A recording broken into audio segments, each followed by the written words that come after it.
Section 2. Real Assents.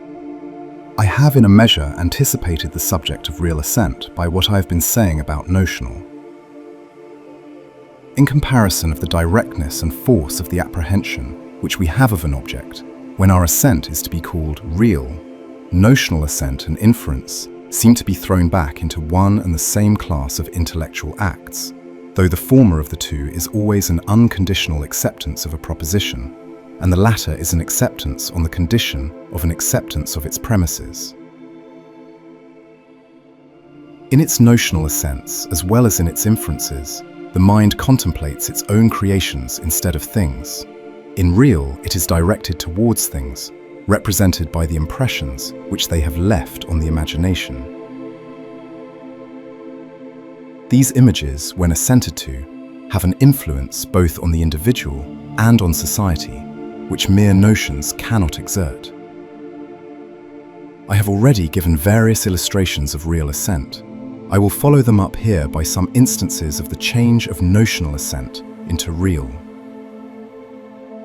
1. For instance, boys at school look like each other and pursue the same studies, some of them with greater success than others, but it will sometimes happen that those who acquitted themselves but poorly in class, when they come into the action of life and engage in some particular work, which they have already been learning in its theory and with little promise of proficiency, are suddenly found to have what is called an eye for that work, an eye for trade matters or for engineering, or a special taste for literature, which no one expected from them at school while they were engaged on notions.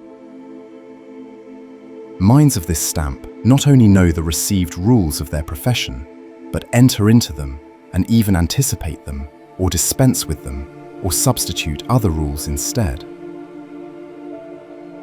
And when new questions are opened and arguments are drawn up on one side and the other in long array, they, with a natural ease and promptness, form their views and give their decision, as if they had no need to reason, from their clear apprehension of the lie and issue of the whole matter in dispute, as if it were drawn out in a map before them.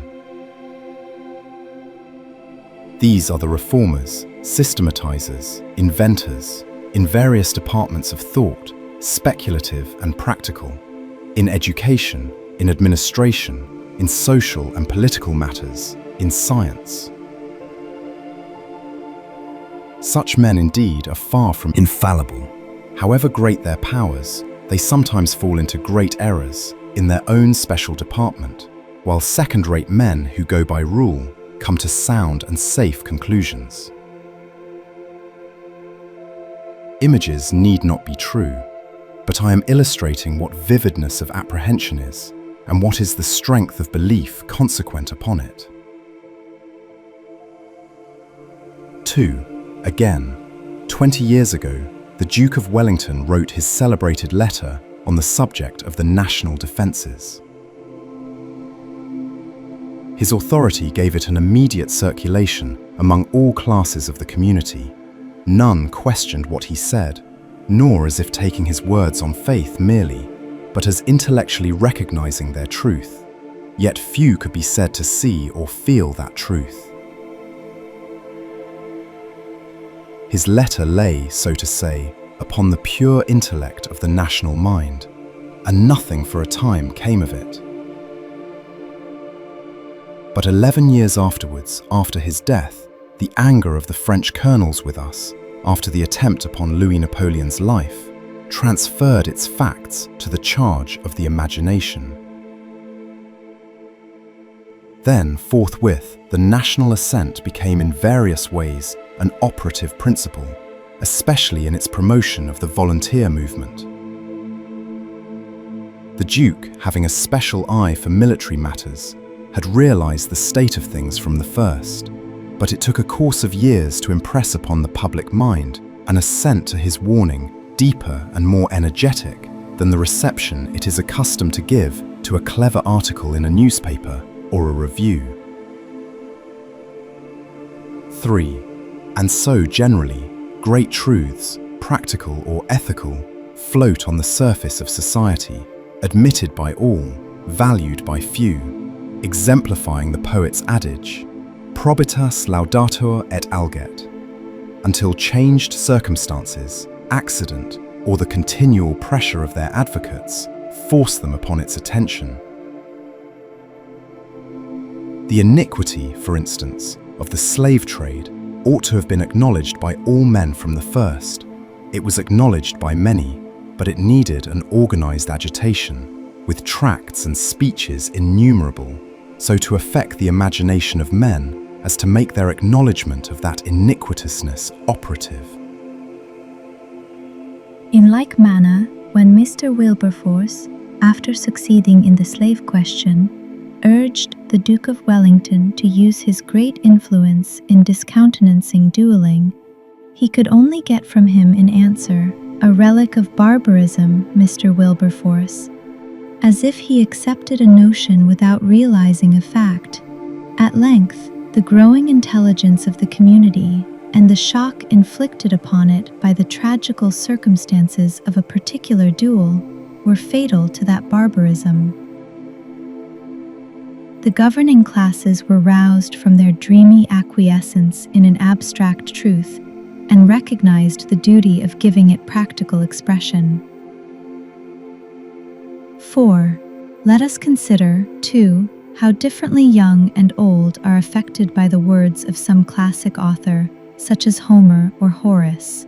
Passages which to a boy are but rhetorical commonplaces, neither better nor worse than 100 others which any clever writer might supply, which he gets by heart, and thinks very fine, and imitates, as he thinks, successfully in his own flowing versification, at length come home to him, when long years have passed, and he has had experience of life, and pierce him as if he had never before known them, with their sad earnestness and vivid exactness.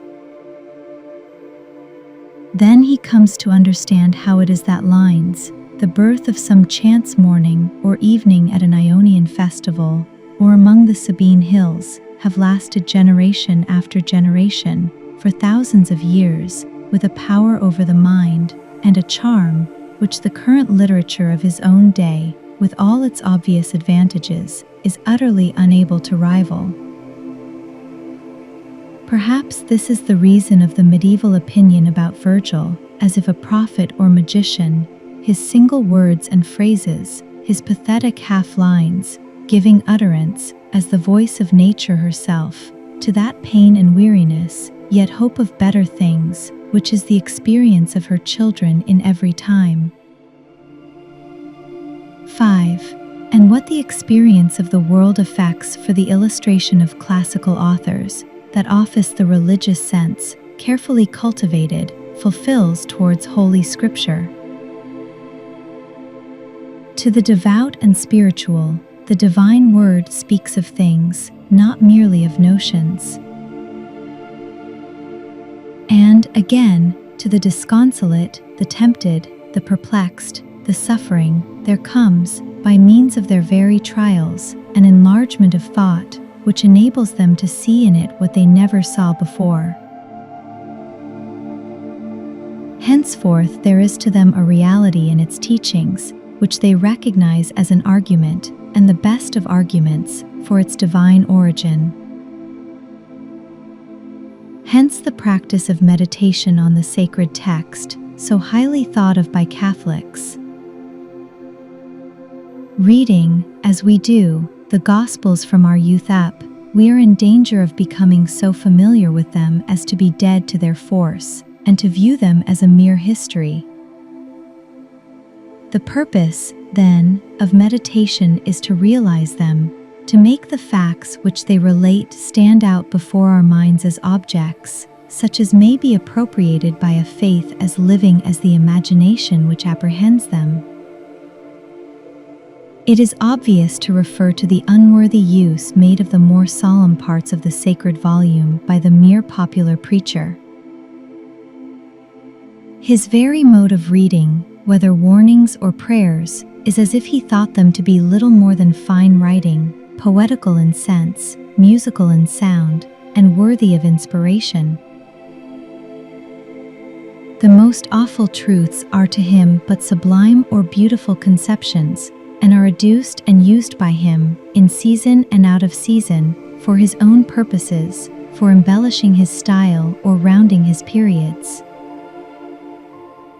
But let his heart at length be ploughed by some keen grief or deep anxiety, and Scripture is a new book to him. This is the change which so often takes place in what is called religious conversion, and it is a change so far simply for the better, by whatever infirmity or error it is in the particular case accompanied. And it is strikingly suggested to us to take a saintly example in the confession of the patriarch Job, when he contrasts his apprehension of the Almighty before and after his afflictions. He says he had indeed a true apprehension of the divine attributes before as well as after, but with the trial came a great change in the character of that apprehension. With the hearing of the ear, he says, I have heard thee, but now mine eye seeth thee, therefore I reprehend myself, and do penance in dust and ashes. Let these instances suffice of real assent in its relation to notional. They lead me to make 3 remarks in further illustration of its character. 1. The fact of the distinctness of the images which are required for real assent is no warrant for the existence of the objects which those images represent. A proposition, be it ever so keenly apprehended, may be true or may be false. If we simply put aside all inferential information, such as is derived from testimony, from general belief, from the concurrence of the senses, from common sense, or otherwise, we have no right to consider that we have apprehended a truth merely because of the strength of our mental impression of it. Hence the proverb, fronti nulla fides. An image with the characters of perfect veracity and faithfulness may be ever so distinct and eloquent an object presented before the mind, or, as it is sometimes called, an objectum internum, or a subject-object. But, nevertheless, there may be no external reality in the case corresponding to it, in spite of its impressiveness. One of the most remarkable instances of this fallacious impressiveness is the illusion which possesses the minds of able men, those especially who are exercised in physical investigations, in favour of the inviolability of the laws of nature. Philosophers of the school of Hume discard the very supposition of miracles and scornfully refuse to hear evidence in their behalf in given instances, from their intimate experience of physical order and of the ever-recurring connection of antecedent and consequent. Their imagination usurps the functions of reason, and they cannot bring themselves even to entertain as a hypothesis, and this is all that they are asked to do, a thought contrary to that vivid impression of which they are the victims, that the uniformity of nature which they witness hour by hour is equivalent to a necessary, inviolable law. Yet it is plain, and I shall take it for granted here, that when I assent to a proposition, I ought to have some more legitimate reason for doing so than the brilliancy of the image of which that proposition is the expression. That I have no experience of a thing happening except in one way is a cause of the intensity of my assent, if I assent, but not the reason of my assenting. In saying this, I am not disposed to deny the presence in some men of an idiosyncratic sagacity, which really and rightly sees reasons in impressions which common men cannot see, and is secured from the peril of confusing truth with make-belief. But this is genius and beyond rule. I grant too, of course, that accidentally impressiveness does, in matter of fact, as in the instance which I have been giving, constitute the motive principle of belief. For the mind is ever exposed to the danger of being carried away by the liveliness of its conceptions, to the sacrifice of good sense and conscientious caution, and the greater and the more rare are its gifts, the greater is the risk of swerving from the line of reason and duty.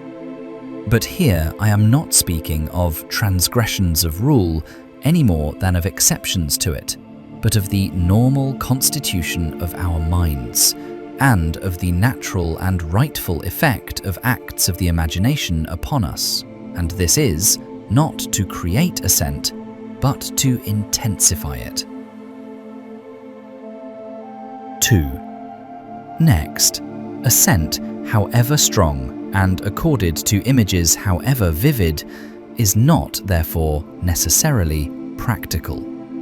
Strictly speaking, it is not imagination that causes action, but hope and fear, likes and dislikes, appetite, passion, affection, the stirrings of selfishness and self-love. What imagination does for us is to find a means of stimulating those motive powers, and it does so by providing a supply of objects strong enough to stimulate them. The thought of honor, glory, duty, self-aggrandizement, gain, or, on the other hand, of divine goodness, future reward, eternal life, perseveringly dwelt upon, leads us along a course of action corresponding to itself, but only in case there be that in our minds which is congenial to it. However, when there is that preparation of mind, the thought does lead to the act. Hence it is that the fact of a proposition being accepted with a real assent is accidentally an earnest of that proposition being carried out in conduct, and the imagination may be said in some sense to be of a practical nature, inasmuch as it leads to practice indirectly by the action of its object upon the affections. 3. There is a third remark suggested by the view which I have been taking of real assents, viz., that they are of a personal character, each individual having his own and being known by them. It is otherwise with notions. Notional apprehension is in itself an ordinary act of our common nature. All of us have the power of abstraction and can be taught either to make or to enter into the same abstractions, and thus to cooperate in the establishment of a common measure between mind and mind. And, though for one and all of us to assent to the notions which we thus apprehend in common is a further step, as requiring the adoption of a common standpoint of principle and judgment, yet this too depends in good measure on certain logical processes of thought, with which we are all familiar, and on facts which we all take for granted. But we cannot make sure, for ourselves or others, of real apprehension and assent, because we have to secure first the images which are their objects, and these are often peculiar and special. They depend on personal experience, and the experience of one man is not the experience of another. Real assent, then, as the experience which it presupposes, is proper to the individual, and, as such, thwarts rather than promotes the intercourse of man with man. It shuts itself up, as it were, in its own home, or at least it is its own witness and its own standard, and, as in the instances above given, it cannot be reckoned on, anticipated, accounted for, inasmuch as it is the accident of this man or that. I call the characteristics of an individual accidents, in spite of the universal reign of law, because they are severally the coincidence of many laws, and there are no laws as yet discovered of such coincidence. A man who is run over in the street and killed, in one sense, suffers according to rule or law. He was crossing, he was short-sighted or preoccupied in mind, or he was looking another way. He was deaf, lame, or flurried, and the cab came up at a great pace. If all this was so, it was by a necessity that he was run over. It would have been a miracle if he had escaped. So far is clear. But what is not clear is how all these various conditions met together in the particular case. How it was that a man, short-sighted, hard of hearing, deficient in presence of mind, happened to get in the way of a cab hurrying along to catch a train. This concrete fact does not come under any law of sudden deaths, but, like the Earth's yearly path which I spoke of above, is the accident of the individual. It does not meet the case to refer to the law of averages, for such laws deal with percentages, not with individuals, and it is about individuals that I am speaking.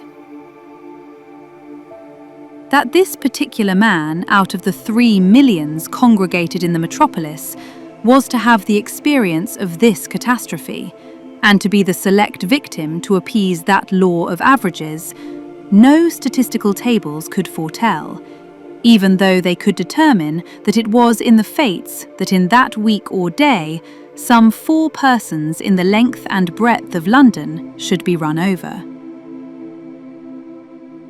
And in like manner, that this or that person should have the particular experiences necessary for real assent on any point, that the deist should become a theist, the Erastian a Catholic, the protectionist a free trader, the conservative a legitimist, the high Tory an out-and-out Democrat, are facts, each of which may be the result of a multitude of coincidences in one and the same individual. Coincidences which we have no means of determining, and which, therefore, we may call accidents. For there's a divinity that shapes our ends, rough hew them how we will. Such accidents are the characteristics of persons, as differentiae and properties are the characteristics of species or natures. That a man dies when deprived of air is not an accident of his person, but a law of his nature. That he cannot live without quinine or opium, or out of the climate of Madeira, is his own peculiarity. If all men everywhere usually had the yellow fever once in their lives, we should call it, speaking according to our knowledge, a law of the human constitution. If the inhabitants of a particular country commonly had it, we should call it a law of the climate. If a healthy man has a fever in a healthy place, in a healthy season, we call it an accident, though it be reducible to the coincidence of laws, because there is no known law of their coincidence. To be rational, to have speech, to pass through successive changes of mind and body from infancy to death, belong to man's nature. To have a particular history, to be married or single, to have children or to be childless, to live a given number of years, to have a certain constitution, moral temperament, intellectual outfit, mental formation. These and the like, taken all together, are the accidents which make up our notion of a man's person, and are the groundwork or condition of his particular experiences.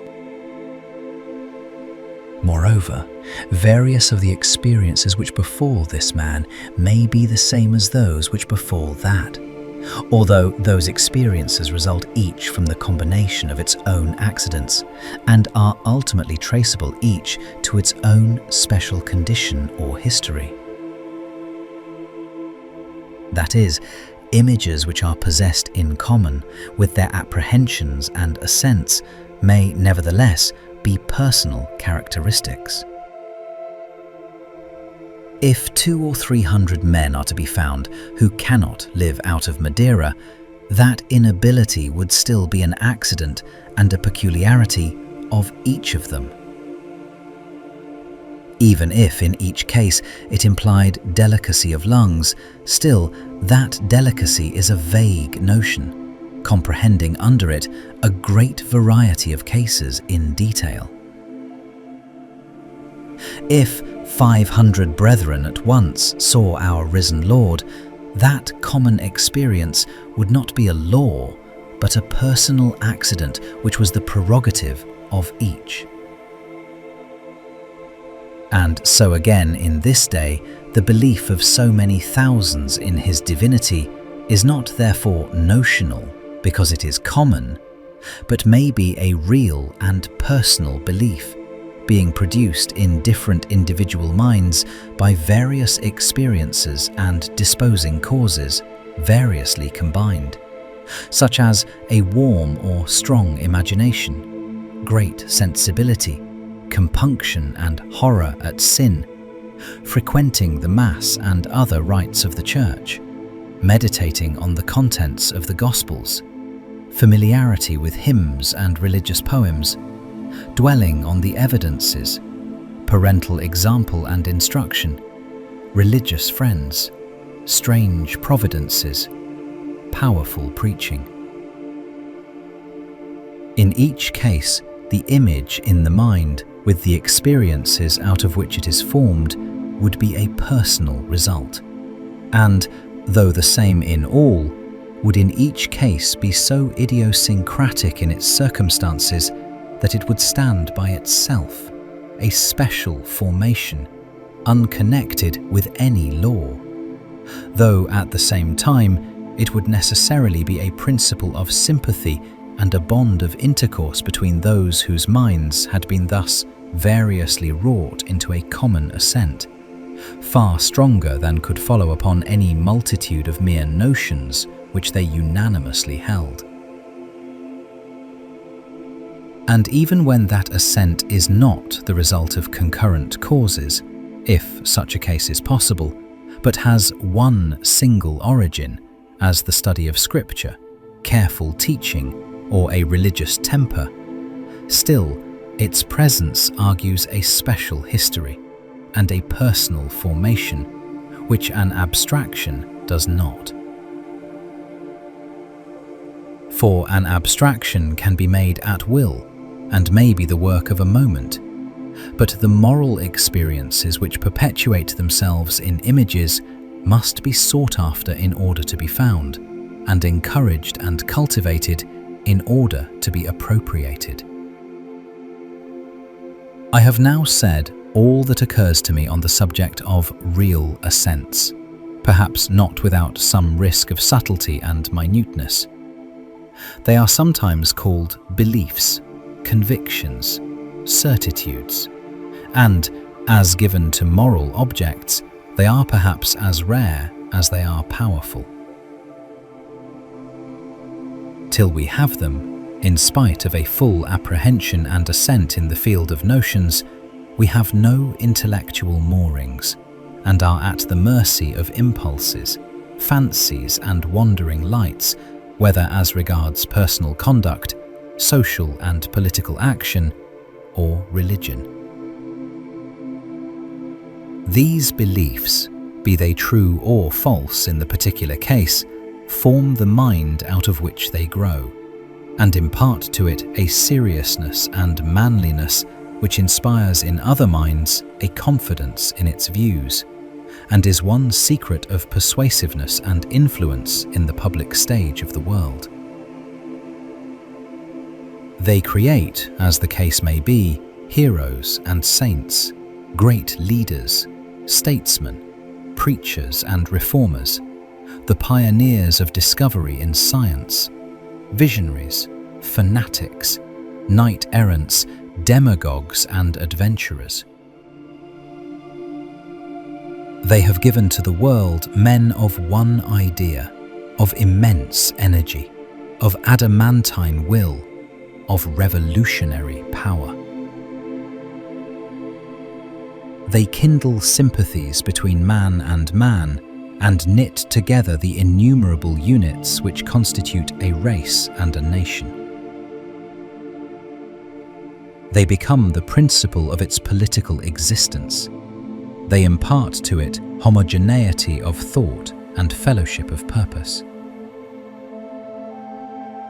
They have given form to the medieval theocracy and to the Mahometan superstition. They are now the life both of Holy Russia and of that freedom of speech and action which is the special boast of Englishmen. Section 3. Notional and real assents contrasted. It appears from what has been said that, though real assent is not intrinsically operative, it accidentally and indirectly affects practice. It is in itself an intellectual act, of which the object is presented to it by the imagination, and though the pure intellect does not lead to action, nor the imagination either, yet the imagination has the means, which pure intellect has not, of stimulating those powers of the mind from which action proceeds. Real assent then, or belief, as it may be called, viewed in itself, that is, simply as assent, does not lead to action, but the images in which it lives, representing as they do the concrete, have the power of the concrete upon the affections and passions, and by means of these indirectly become operative. Still, this practical influence is not invariable, nor to be relied on, for given images may have no tendency to affect given minds, or to excite them to action. Thus, a philosopher or a poet may vividly realize the brilliant rewards of military genius or of eloquence, without wishing either to be a commander or an orator. However, on the whole, broadly contrasting belief with notional assent and with inference, we shall not, with this explanation, be very wrong in pronouncing that acts of notional assent and of inference do not affect our conduct, and acts of belief, that is, of real assent, do, not necessarily, but do, affect it. I have scarcely spoken of inference since my introductory chapter, though I intend, before I conclude, to consider it fully, but I have said enough to admit of my introducing it here in contrast with real assent or belief, and that contrast is necessary in order to complete what I have been saying about the latter. Let me then, for the sake of the latter, be allowed here to say that, while assent or belief presupposes some apprehension of the things believed, inference requires no apprehension of the things inferred, that in consequence, inference is necessarily concerned with surfaces and aspects, that it begins with itself and ends with itself, that it does not reach as far as facts, that it is employed upon formulas, that, as far as it takes real objects of whatever kind into account, such as motives and actions, character and conduct, art, science, taste, morals, religion, it deals with them, not as they are, but simply in its own line, as materials of argument or inquiry, that they are to it nothing more than major and minor premises and conclusions. Belief, on the other hand, being concerned with things concrete, not abstract, which variously excite the mind from their moral and imaginative properties, has for its object not only directly what is true, but inclusively what is beautiful, useful, admirable, heroic. Objects which kindle devotion, rouse the passions, and attach the affections, and thus it leads the way to actions of every kind, to the establishment of principles, and the formation of character, and is thus again intimately connected with what is individual and personal. I insisted on this marked distinction between beliefs on the one hand and notional assents and inferences on the other, many years ago in words which it will be to my purpose to use now.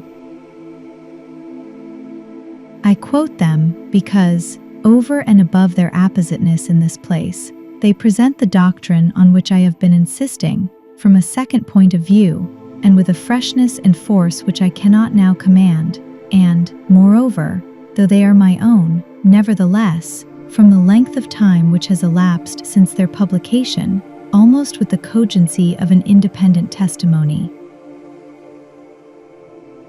They occur in a protest which I had occasion to write in February 1841 against a dangerous doctrine maintained, as I considered, by two very eminent men of that day, now no more, Lord Brougham and Sir Robert Peel.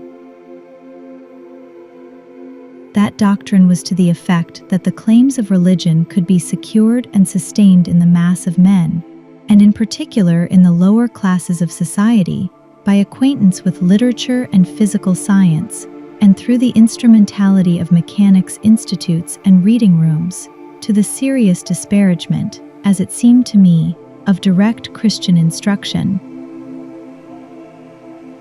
In the course of my remarks is found the passage which I shall here quote, and which, with whatever differences in terminology and hardihood of assertion, befitting the circumstances of its publication, nay, as far as words go, inaccuracy of theological statement, suitably illustrates the subject here under discussion.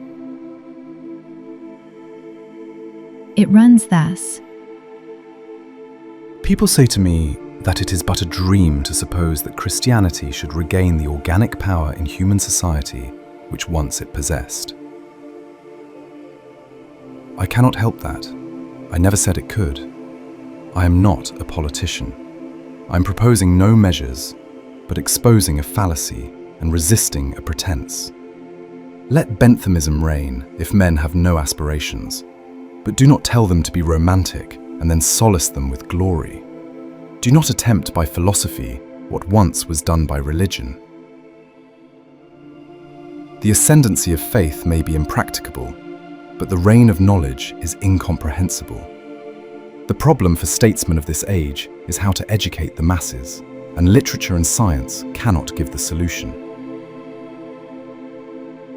Science gives us the grounds or premises from which religious truths are to be enforced, but it does not set about inferring them, much less does it reach the inference.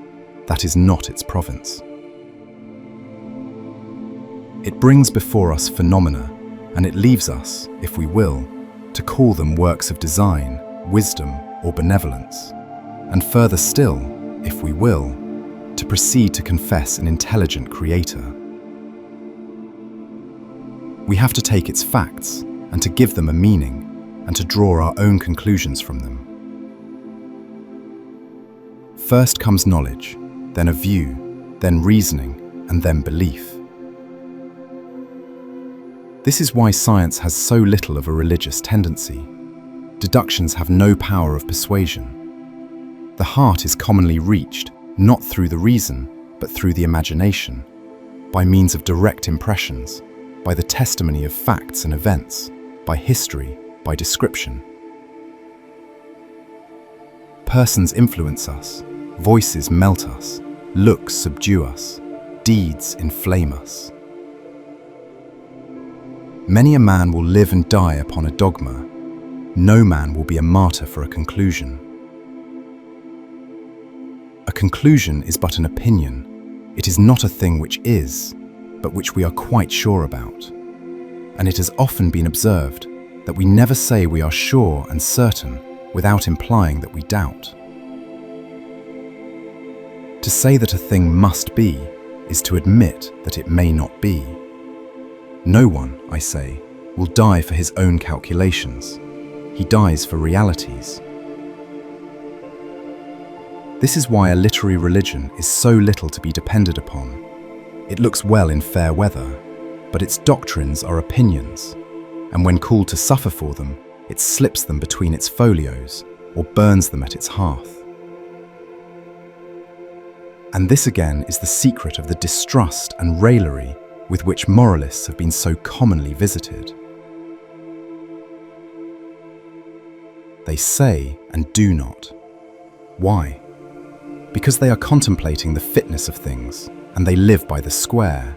when they should be realizing their high maxims in the concrete. Now, Sir Robert Peel thinks better of natural history, chemistry, and astronomy than of such ethics. But these two, what are they more than divinity and posse? He protests against controversial divinity. Is inferential much better? I have no confidence, then, in philosophers who cannot help being religious, and are Christians by implication. They sit at home and reach forward to distances which astonish us, but they hit without grasping, and are sometimes as confident about shadows as about realities. They have worked out by a calculation the lie of a country which they never saw, and mapped it by means of a gazetteer. And, like blind men, though they can put a stranger on his way, they cannot walk straight themselves, and do not feel it quite their business to walk at all. Logic makes but a sorry rhetoric with the multitude. First shoot round corners, and you may not despair of converting by a syllogism. Tell men to gain notions of a creator from his works, and, if they were to set about it, which nobody does, they would be jaded and wearied by the labyrinth they were tracing. Their minds would be gorged and surfeited by the logical operation. Logicians are more set upon concluding rightly than on right conclusions. They cannot see the end for the process. Few men have that power of mind which may hold fast and firmly a variety of thoughts. We ridicule men of one idea, but a great many of us are born to be such, and we should be happier if we knew it. To most men, argument makes the point in hand only more doubtful and considerably less impressive. After all, man is not a reasoning animal.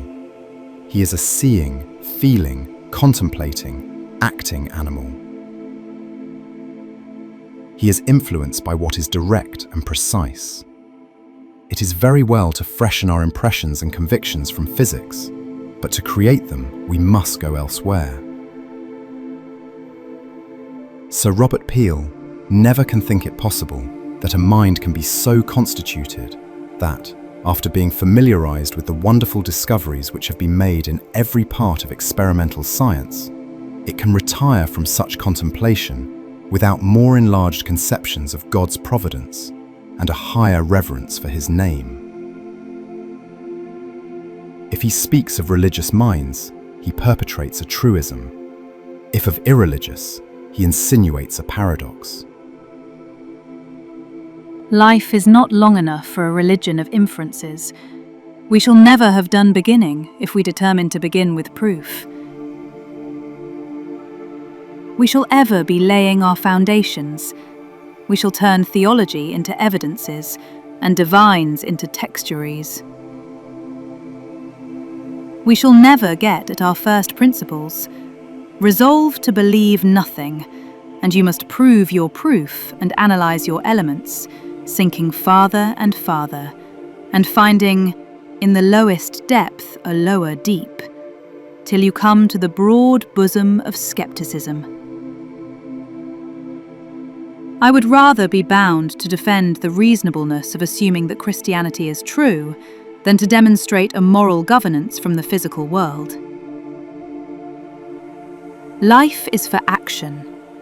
If we insist on proofs for everything, we shall never come to action. To act, you must assume, and that assumption is faith. Let no one suppose that in saying this I am maintaining that all proofs are equally difficult and all propositions equally debatable. Some assumptions are greater than others, and some doctrines involve postulates larger than others and more numerous. I only say that impressions lead to action and that reasonings lead from it. Knowledge of premises and inferences upon them, this is not to live. It is very well as a matter of liberal curiosity and of philosophy to analyse our modes of thought, but let this come second, and when there is leisure for it, and then our examinations will in many ways even be subservient to action. But if we commence with scientific knowledge and argumentative proof, or lay any great stress upon it as the basis of personal Christianity, or attempt to make man moral and religious by libraries and museums, let us, in consistency, take chemists for our cooks, and mineralogists for our masons. Now I wish to state all this as matter of fact, to be judged by the candid testimony of any persons whatever. Why we are so constituted that faith, not knowledge or argument, is our principle of action, is a question with which I have nothing to do. But I think it is a fact, and, if it be such, we must resign ourselves to it as best we may, unless we take refuge in the intolerable paradox that the mass of men are created for nothing and are meant to leave life as they entered it. So well has this practically been understood in all ages of the world that no religion yet has been a religion of physics or of philosophy. It has ever been synonymous with revelation. It never has been a deduction from what we know. It has ever been an assertion of what we are to believe. It has never lived in a conclusion. It has ever been a message, a history, or a vision. No legislator or priest ever dreamed of educating our moral nature by science or by argument. There is no difference here between true religions and pretended. Moses was instructed not to reason from the creation, but to work miracles. Christianity is a history supernatural and almost scenic. It tells us what its author is by telling us what he has done. Lord Brougham himself has recognized the force of this principle. He has not left his philosophical religion to argument. He has committed it to the keeping of the imagination. Why should he depict a great republic of letters and an intellectual pantheon, but that he feels that instances and patterns, not logical reasonings, are the living conclusions which alone have a hold over the affections or can form the character?